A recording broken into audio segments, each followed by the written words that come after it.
Before we see how to save our project in Videoscribe, we need to ask ourselves why.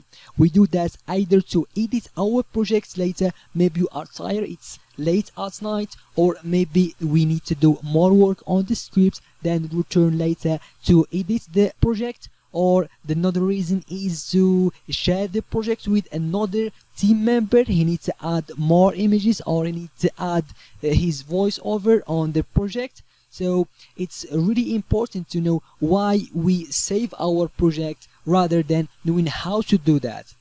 So after all that being said, let's go to see how we save our project. We simply go to the top left here and click on the save icon.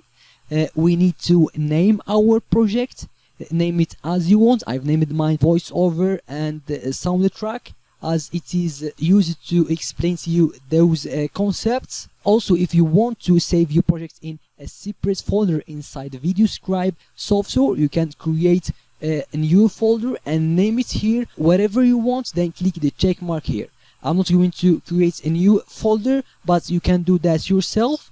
Now, if you want to save your Videoscribe project, or you want to export it inside your computer, so you can share it later with someone else, you need to click that icon on the bottom left, export and download.